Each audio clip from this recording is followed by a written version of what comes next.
Assalamualaikum warahmatullahi wabarakatuh.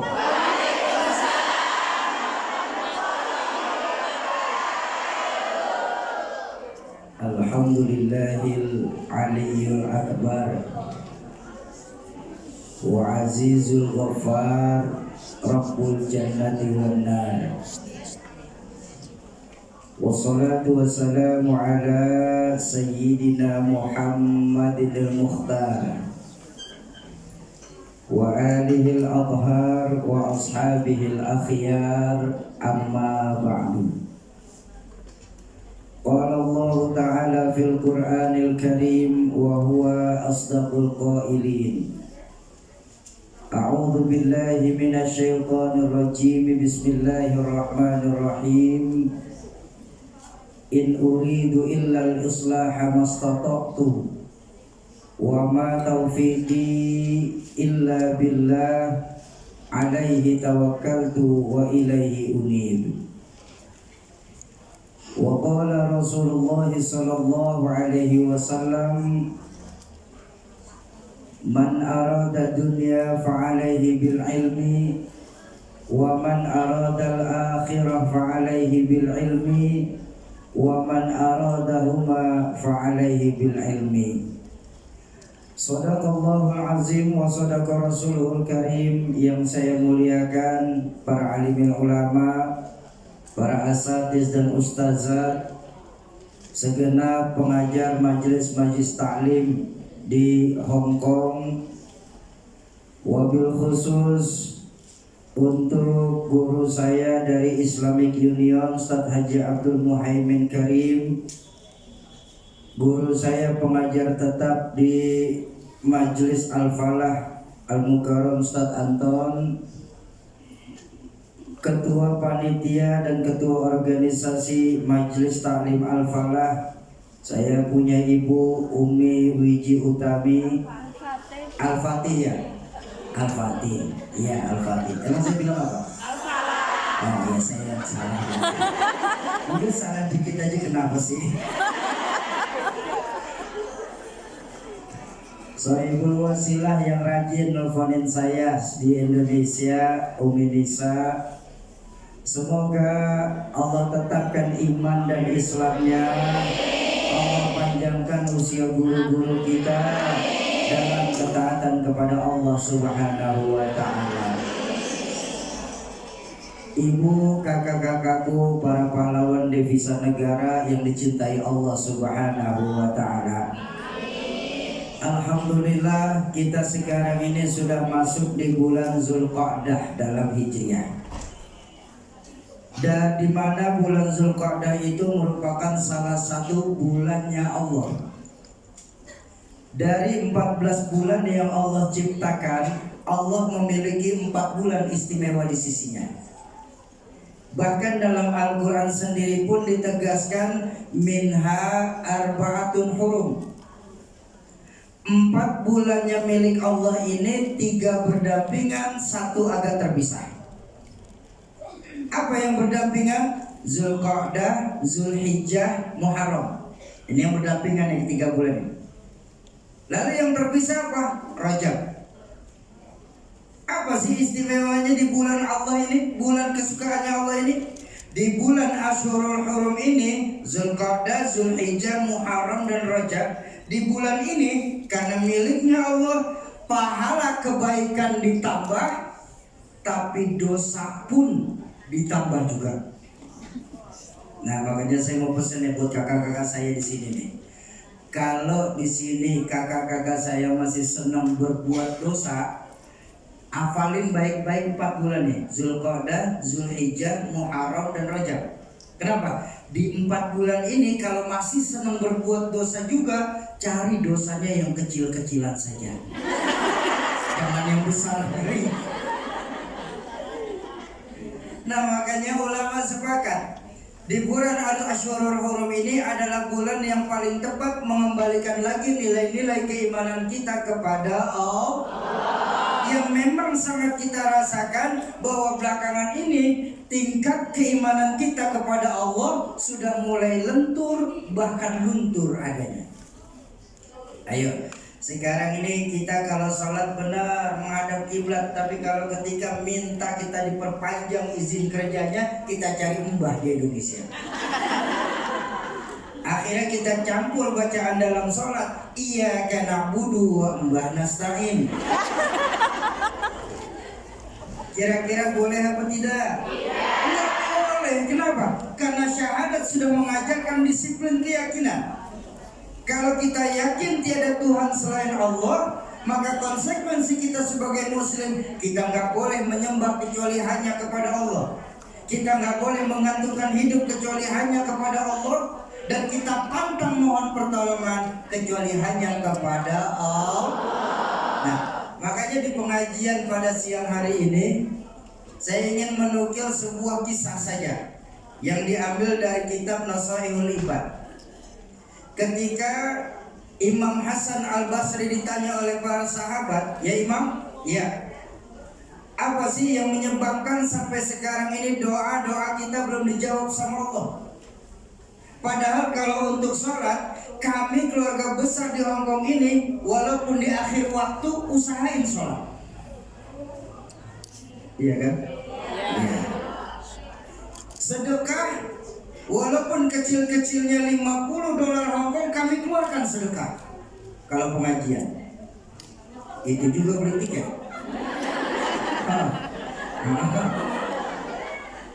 Sama Quran, walaupun cuma malam Jumat, itu pun yasin lagi, kami baca Al-Quran, Imam. Begitu banyak perbuatan baik yang kami lakukan di Hongkong ini. Tapi kenapa kami merasa doa kami ini belum dijawab sama Allah? Bukankah Allah sudah berjanji dalam Al-Quran, Imam, ud'uni astajib lakum, mintalah kepadaku maka pasti aku kabulkan permohonanmu. Tapi kok kami merasa sampai sekarang doa kami belum dijawab Tuhan, Imam? Kenapa? Apa mungkin ayat Qur'annya yang salah? Bukankah Allah Maha benar? Atau mungkin Allah lagi terlalu sibuk sampai doa kita di Hongkong masuk waiting list, jadwal tunggu. Mendengarkan pertanyaan tersebut, Imam Hasan Al-Basri tersenyum. Beliau berkata, "Para jamaah Al-Fatih, apakah tidak tahu yang menyebabkan sampai sekarang doa kita belum dijawab sama Allah? Iya kalian sholat, iya kalian sedekah, iya kalian baca itu Quran, iya kalian santuni itu anak-anak yatim. Tapi tahukah kita kenapa sampai sekarang doa kita belum dijawab sama Allah?" Ya buatan ngertos Imam lah, kula nanya kok. Ujur kok. Ini dengerin aja, gak usah protes.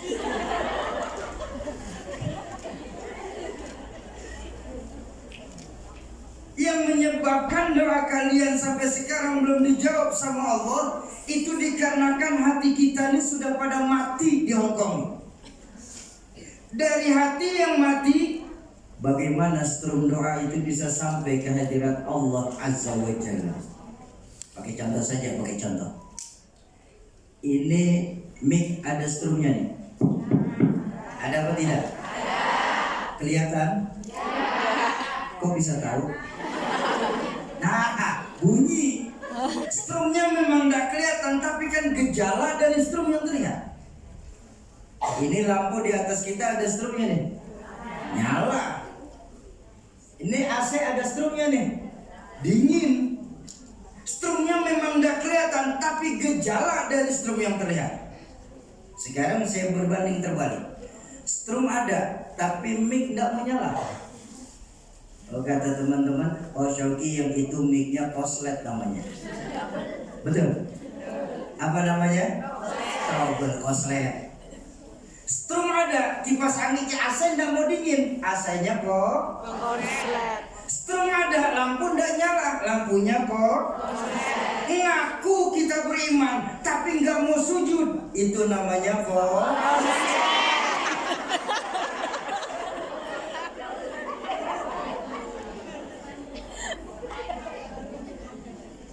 Nah ayo, di Asyurul Hurum ini yang koslet-koslet kita benerin dulu. Supaya apa? Supaya jangan sampai kita nih di Hongkong kebakaran karena ada yang koslet. Setuju? Lalu apa Imam yang menyebabkan hati kita mati? Dalam kesempatan berbahagia ini saya ingin menukil beberapa dari sekian banyak jawaban Imam Hasan Al-Basri. Insya Allah selesai 10 menit. Dipotong pembukaan 7 menit, sisa 3 menit lagi saya. Udah dengerin aja, jangan protes.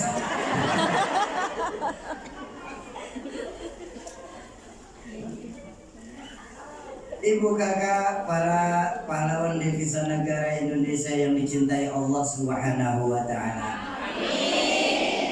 Yang menyebabkan hati kita mati menurut Imam Hasan Al-Basri apa? Pertama, yang menyebabkan hati kita mati ini sampai doa kita belum dijawab sama Allah. Pertama, araftumullaha wa lam tu'addu haqqahu.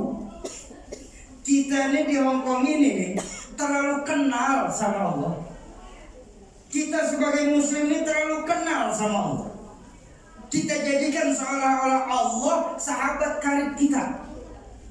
Tapi ketika bertemu dengan haknya Allah untuk disembah, bertemu dengan haknya kita sebagai makhluk untuk menyembah, kewajiban kita sebagai makhluk untuk menyembah, kadang-kadang tidak pernah kita laksanakan. Itu yang menyebabkan hati kita mati. Ini saya minta maaf. Berapa banyak kita nih Pak, Bu, Kak, di Hongkong ini baru ingat Allah saat kepala kita kejedot tembok. Maafin. Kalau sudah kejedot tembok kepala kita, ya Allah, baru kita ingat Allah. Artinya apa? Berapa banyak kita tenaga kerja Indonesia ini yang ingat sama Allah saat sedang punya masalah. Kalau lagi punya masalah cakep, saudara-saudara saya di sini nih, zikir nggak berhenti. Ya Allah, izin bagaimana? Sholat belum azan langsung nyari masjid. Sama guru, sama pengajian hadir. Kenapa? Lagi punya masalah. Tapi begitu lolos dari masalah, jalan ke masjid TSD nyasar lagi. Ini loh kita. Makanya yuk, di Asyurul Hurum ini kembalikan lagi nilai-nilai keimanan kita kepada Allah. Kalau kita sendiri, yang kedua Allah. Kalau kita berdua, yang ketiga Allah. Jangan pernah pisahkan Allah dalam hidup kita. Ini betapa sekarang ini pantas. Kurang lebih tahun 2017 kemarin saya mampir ke sini, saya sempat bilang, yang namanya muslim itu, ini iman kita nih ya. Guru saya Rahmatul Abror, Mbah Nur Muhammad Iskandar SI, pernah mengajarkan ketika kami masih jadi santri beliau. Sungguh kata beliau, yang namanya iman makhluk-makhluknya Allah, itu ada 4 tingkatannya. Jadi iman ini bukan cuma satu, bukan cuma kita doang, tapi iman itu ada 4 tingkatannya. Pertama, ada al-imanu yazidu wa la yanqusu. Ada imannya itu dikasih Allah selalu naik, gak pernah turun. Ini imannya siapa ini? Ini imannya para anbiya, para nabi. Makanya tengok para nabi, semakin diuji semakin mantap imannya, semakin digojlok semakin besar cintanya sama Allah. Apa buktinya? Tidak ada satupun sejarah mencatat ada nabi mengundurkan diri. Kalau ketua majelis banyak yang mengundurkan diri, terus soalnya. Nabi tidak ada. Mau diuji seberapa pun dahsyatnya, tidak ada nabi yang mengundurkan diri. Ayo kita lihat. Ada nabi yang dalam berdakwah dikejar-kejar sama umatnya sendiri. Nabiullah Musa alaihissalam. Ada nabi yang dalam berdakwah sampai dimasukkan ke dalam api besar, macam Nabiullah Ibrahim alaihissalam. Ada nabi yang dalam ujian terbesarnya sampai masuk ke dalam perut ikan besar. Nabiullah Yunus alaihissalam. Ada nabi yang ujiannya datang dari anak-anaknya sendiri. Nabiullah Nuh alaihissalam. Ada nabi yang diuji lewat penyakitnya sendiri. Nabiullah Ayub alaihissalam. Coba lihat sejarah Nabi Ayub. Puluhan tahun beliau dikasih sakit, sampai beberapa istrinya mengundurkan diri, minta cerai, minta pisah. Ya, karena nggak tahan dengan sakitnya Nabi Ayub.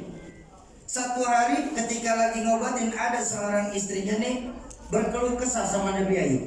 Ngobrol nih pasangan suami istri, Nabi Ayub dan istrinya. Apa kata istrinya Nabi Ayub saat ini? Ayub, ayam. Ayub ini mah. Kemana-mana pikirannya.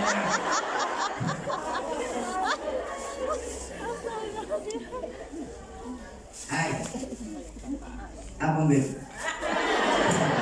Sekali. Kenapa sayang? Enggak boleh. Ada apa sayang? Abang ini kan seorang nabi, kata istri Nabi. Boya minta sama Allah supaya berdoa sama Allah, minta sama Allah supaya Allah sembuhkan. Kan doanya Nabi nggak bakal tertolak sama Allah. Nabi Ayub dibilang seperti itu sama istrinya, senyum. Apa kata Nabi Ayub? I'm sorry my dear. Enggak boleh ngomong keren, heran gak saya?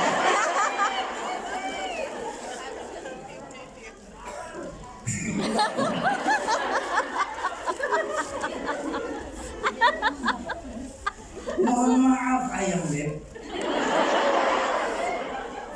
Rasanya hati ini terlalu malu untuk minta sembuh sama Allah. Loh, kenapa bisa begitu Bang? Allah ini masih banyak kasih sehat saya daripada sakit saya. Allah, lihat Nabi.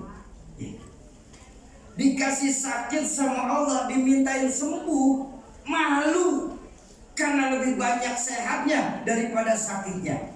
Ya Bung ya?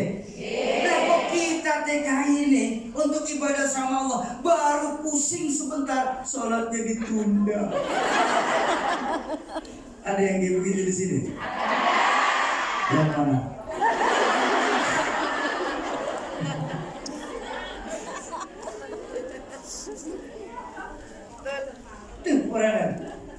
Bahkan baginda Rasulullah Sallallahu Alaihi Wasallam, coba lihat, 13 tahun awal-awal perjuangan baginda Nabi di kota Mekah, ya, hanya untuk menanamkan nilai-nilai tauhid, meninggikan kalimat la ilaha illallah. 13 tahun beliau berdakwah, dicaci maki, dilempari kotoran onta, sahabat-sahabat dibantai.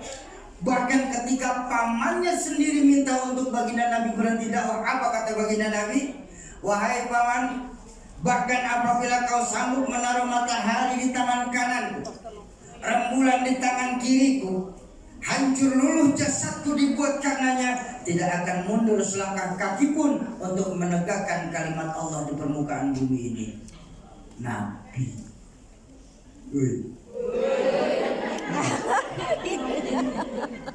Makanya tidak ada nabi yang mundurin diri karena imannya mantap. Kalau taubat, banyak nabi taubat. Salah satunya Ahmad Musaddiq, ngaku jadi nabi, ditangkap sama polisi. 6 tahun penjara, keluar menyatakan taubat jadi nabi. Ini cerita nabi taubat.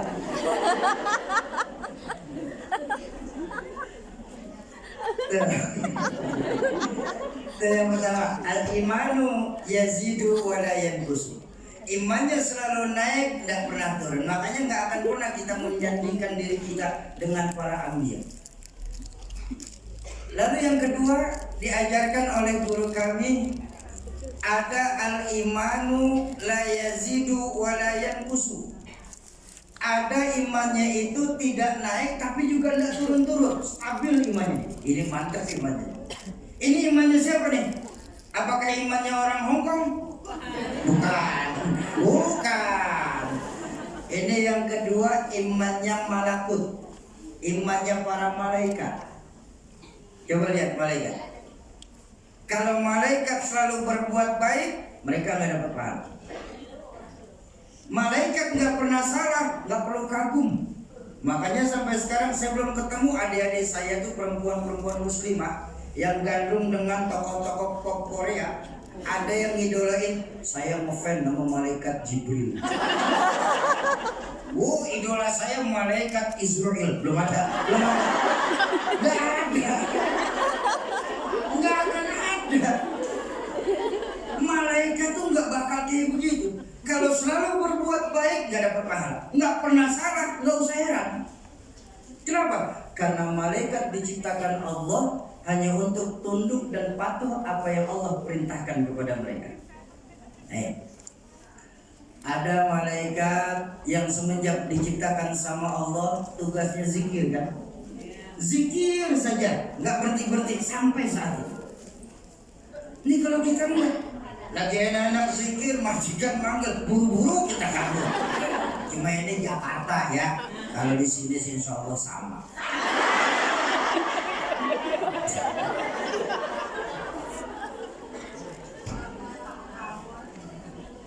Ada malaikat yang semenjak diciptakan Allah tugasnya sujud saja tidak bangun-bangun sampai saat ini.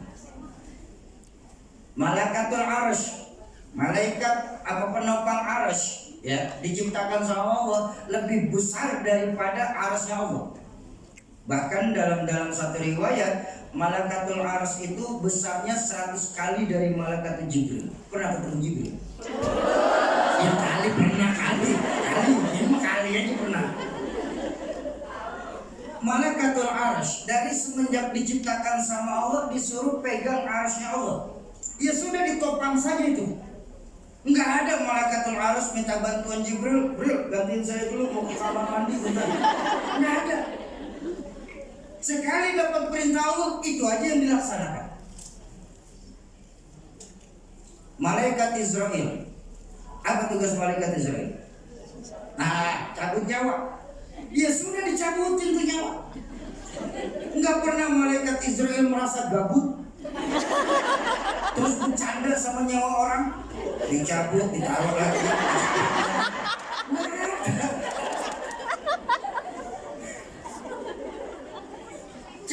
Cabut aja sudah selesai malaikat Israel.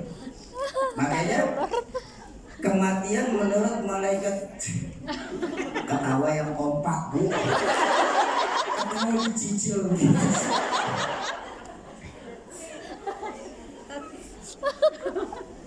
Makanya kematian menurut malaikat Israel itu cuma 2, husnul khatimah, su'ul khatimah, penutup yang jelek ataupun penutup yang baik. Tapi lihat caranya saja yang berbeda.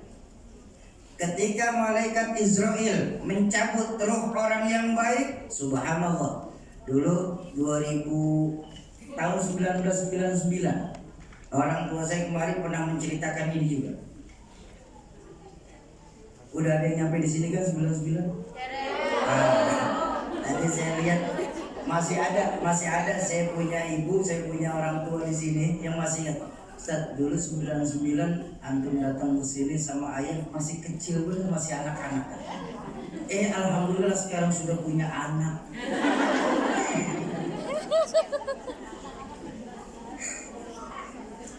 Nah, dulu orang tua saya ngejelasin begini. Ketika malaikat Israel mencabut ruh orang baik,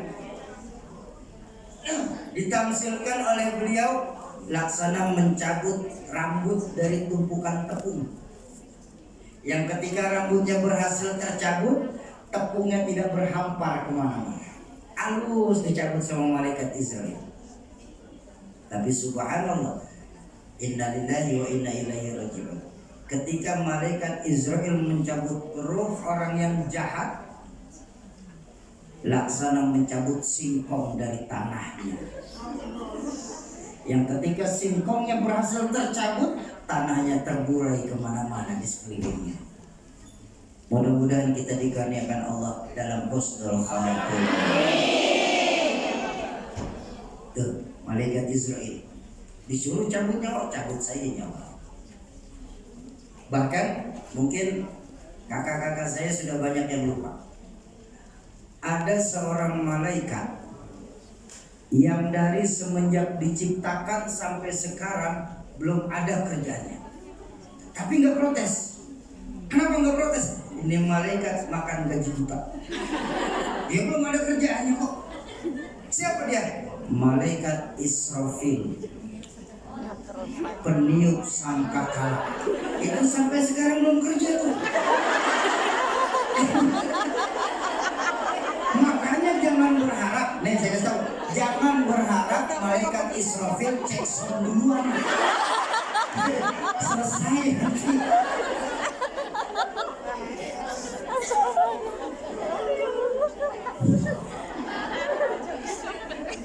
Iya nggak apa-apa kan? Dilepas aja ketawanya, jangan yang ditahan. Sebab kemarin malam acara di pasar minggu, saat jemaah yang lain ketawa, ada satu ibu di pojok ditahan aja ketawa. Selesai pengajian bangun, karpetnya berbasah. Masa dia kesian nanti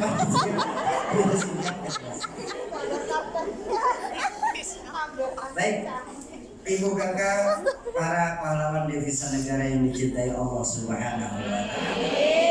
Itu yang kedua, imannya stabil, naik tidak, turun tidak. Kenapa? Karena malaikat cuma diberikan akal tapi tidak dikasih nafsu. Jadi kalau malaikat selalu berbuat baik, mereka nggak dapat pahala.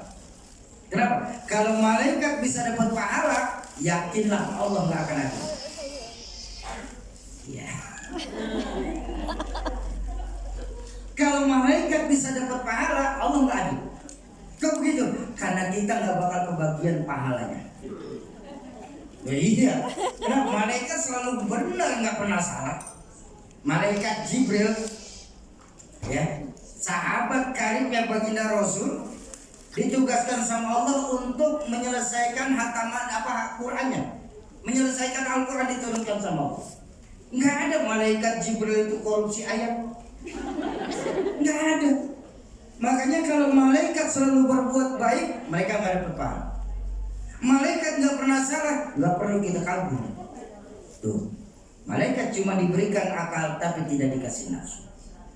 Nah, yang ketiga diajarkan oleh guru kami, ada al-imanu la yazidu wa yanqusu. Naudzubillah.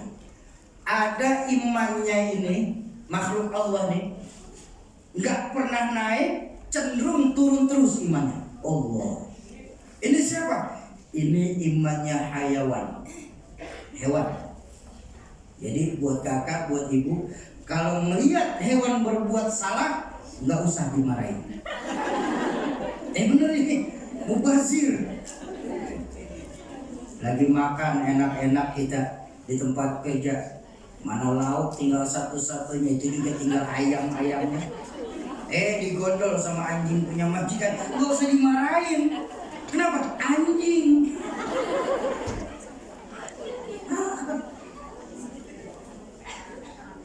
Masih kelingan sama ayam? Masih tahu sama ayam? Masih ingat? Nah, ayam, dia hidup deh, ayam hidup deh. Ya. Kalau dia lagi datang syahwatnya nggak perlu tengok kanan kiri. Banyak orang yang punya ya, naik aja nggak ada urusan. Kenapa? Ayam,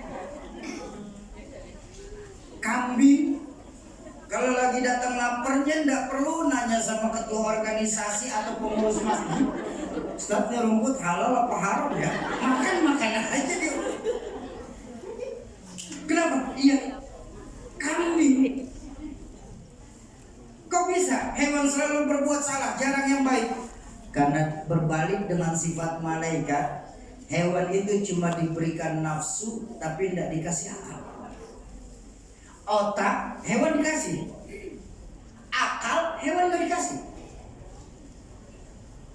Dan yang keempat terakhir ada al-imanu la yazidu wa la yanqusu. Ada al-imanu yazidu wa yanqusu. Imannya itu kadang naik, kadang turun.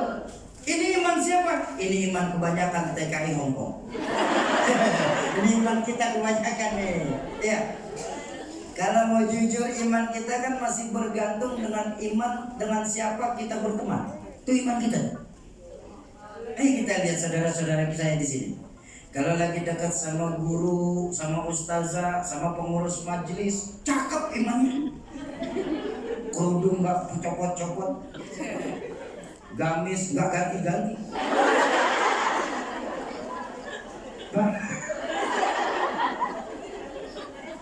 Pengajian datang, kenapa? Lagi dekat sama ustazah. Tapi begitu lepas dari pengajian, ada temennya lagi, ayo kita Victoria Park lagi nyari bangga. Nyanyi aja bangga lagi udah. Ini kita nih, ini kita. Makanya kalau bicara jujur, bicara ini saya sering sampaikan di majelis-majelis.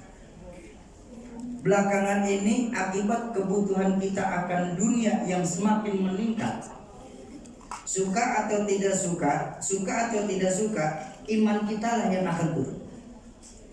Ketika kebutuhan kita akan dunia semakin meningkat, maka otomatis iman lah yang akan turun. Apa buktinya Shoki? Ini saya minta maaf ya Kak ya. Ini saya minta maaf ya. Belakangan ini kita sebagai muslim pada umumnya lebih percaya angka matematika daripada angkanya Allah. Padahal dalam kehidupan kita ini nggak pernah terpisah dari 3 jenis angka. Angka matematika, angka sosial, dan angka Allah. Dan 3 sifat angka ini bertolak belakang satu sama lain. Angka matematika itu sifatnya mutlak. Rumusnya pun banyak. Betul apa betul? Rumus dasar matematika itu 4. Pengurangan, pembagian, pengalian, dan pengurangan. 1 tambah 1 sama dengan 2. 1 kurang 1 sama dengan 0. Mutlak. Nggak ada. Dulu kita SD diajarin 1 kurang 1 setengah. Kenapa bisa setengah? Karena kenal. Nggak ada kolusi, nggak ada nepotisme dalam angka matematika. 1 kurang 1 pasti 0. Kenapa? Karena sifatnya mutlak. Tapi ketika bertemu dengan angka sosial itu aneh. Rumusnya pun fluktuatif. Nah itu rumusnya nggak pernah stabil. Rumusnya juga nggak pernah sama. Contoh, angka sosial. 1 orang takut ditambah 1 orang takut, maka hasilnya 2 orang sama. 2 orang setengah berani. Lain kan maksudnya. Kenapa setengah berani? Karena sudah berdua. Kalau sama-sama takut, kamu aja duluan. Enggak, kamu duluan. Udah setengah berani. Tapi kalau ditambah lagi 1 orang takut, ditambah 1 orang takut, ditambah 1 orang takut, maka hasilnya 2 orang berani, 3 orang pemberani. Kenapa? Lah sudah bertiga. Aneh angka sosial. Tapi ada angka sosial mengajarkan kepada kita 1 ekor ayam ditambah 1 ekor musang, maka hasilnya 1 ekor musang. Kemana ayamnya? Dimakan musang. Angka sosial tuh. Aneh angka sosial. Apa angka sosial mengajarkan? Angka sosial mengajarkan kepada kita orang hidup, kalau kita sadar kita masih setengah baik, jangan pernah kita berteman sama penjahat. Kenapa? Karena insya Allah kita akan ikutan jadi jahat. Tuh angka sosial. Kok begitu? Karena sebagai manusia kita ini makhluk yang zon politikan. Makanya apa artinya zon politikan? Kita memerlukan makhluk lain dalam kehidupan kita. Iya apa enggak? Sombong kita. Ada yang bisa hebat sendiri, pintar sendiri, jago sendiri. Hebat kita. Jangan lupa Kenapa? Apa nanti mereka yang hebat sendiri, pintar sendiri, jago sendiri, kalau mati jalan ngubur sendiri? Ayo, betul? Betapapun hebatnya kita tetap memerlukan orang lain dalam lingkungan kita. Nih, maaf. Apa mentang-mentang saya bisa ngomong di hadapan kakak ibu saya nih, lalu saya merasa diri saya paling hebat? Setan saya. Kenapa? Saya bisa bicara enak begini karena cuma satu. Apa itu? Ada yang dengerin. Ayo dah. Coba, betapapun pandai saya bicara, 3 jam menggelegar, berkobar, membakar, tapi yang dengerin gak ada. Hebat apa enggak? Paling kata Umi Wiji itu saya udah lama ngomong sendiri.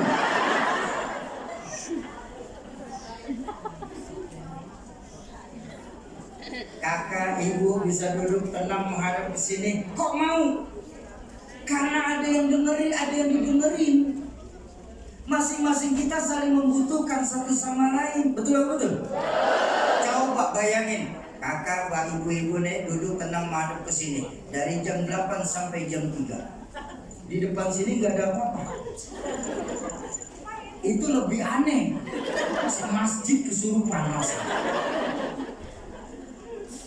Itu angka sosial. Ini yang membuat iman kita naik turun, gak pernah stabil. Kita merasa diri kita nih, zon paling kita nih, apa sih yang bisa kita banggakan dari dunia ini? Bukankah dalam Al-Quran diingatkan kepada kita, wa mal hayatud dunya illa lahun wa la'ib. Tidaklah kehidupan di dunia ini sebatas permainan dan senda gurau. Maka kalau kita sadar kita hanya menjalani sebuah permainan, bermainlah yang cantik. Kita di negara orang, kita sadar kita sebagai pekerja, maka jaga benar-benar amanah itu, jadilah pekerja yang baik. Penuhi semua permit dan izinnya, jangan ilegal. Kenapa? Karena keilegalan itu sendiri bukti bahwa kita tidak diakui keberadaan kita di sini. Akhirnya, ya namanya orang salah. Ya, kucing, kalau makanan dia boleh nyolong, itu nggak akan tenang dia makannya. Ada kaleng jatuh aja kaburnya kenceng banget. Kucing. Ya. Tapi coba kucing itu makannya kita kasih gledek yang berbodoh amat itu kucing. Tuh lihat, apalagi kita. Makanya kita harus sadar diri, ketika hidup kita hanya sebuah permainan, maka bermainlah yang cantik.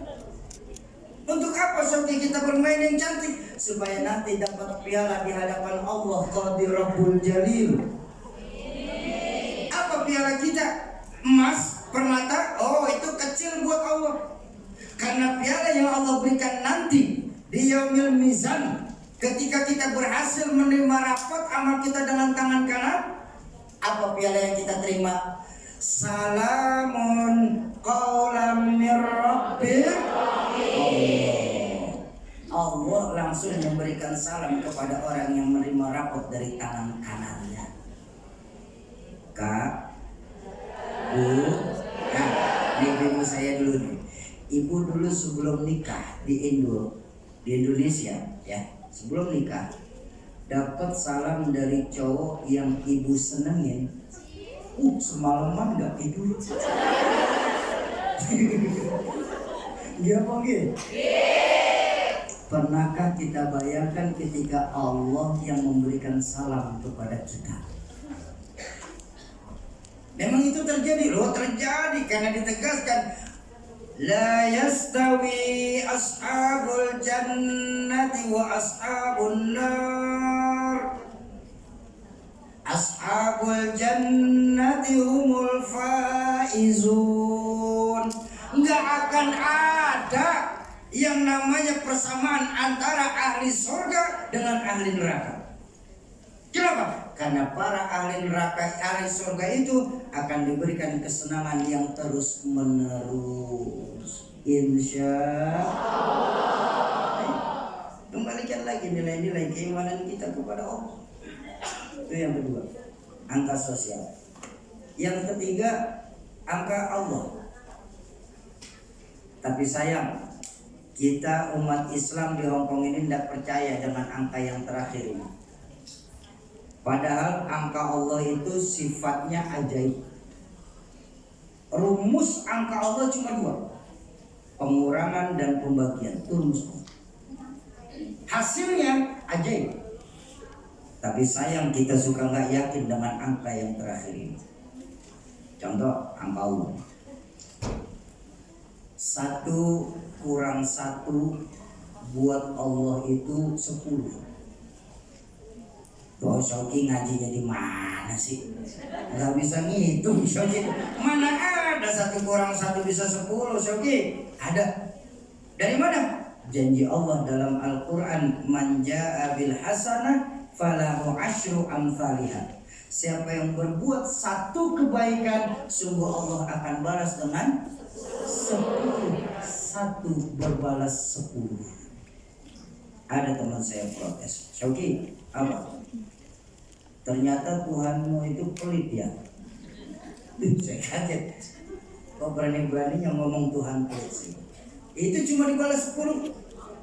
Katanya Tuhanmu maha kaya dan maha mengayakan, kok cuma dibalas 10? Oh, saya bilang soal ayat ini, saya bilang begini, Allah itu maha mengetahui kadar keimanan kita makhluknya sih. Maksudnya bagaimana sih? Model keimanan kita nih umat Islam pada umumnya, keimanan model pedagang. Maksudnya bagaimana Syafie? Yang ketika ngeluarin sesuatu kita berhitung, kali-kali aja untung. Itu modelnya begitu. Kali-kali aja untung. Gak percaya? Nih saya tanya. Boleh saya tanya? Boleh. Ada kotak sudah lewat tadi? Ada yang sudah, ada yang belum. Yang benar yang mana nih? Nah, sudah baik. Kotak infak sudah lewat. Maaf. Bu, Kak. Ketika tadi ada kotak infak lewat di hadapan kita, saya tanya, kita sadar di dompet kita nih ada duit 100, 50, 20, 10, 5, $1. Berapa yang dimasukin? Ya sudah tunjukin segitu.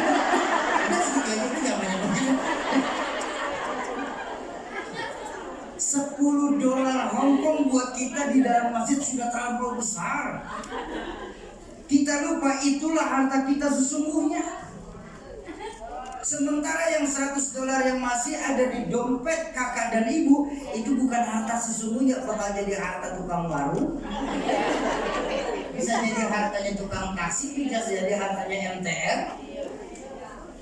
Ya. Sementara harta yang kita keluarkan di jalan Allah, itulah harta kita yang sesungguhnya.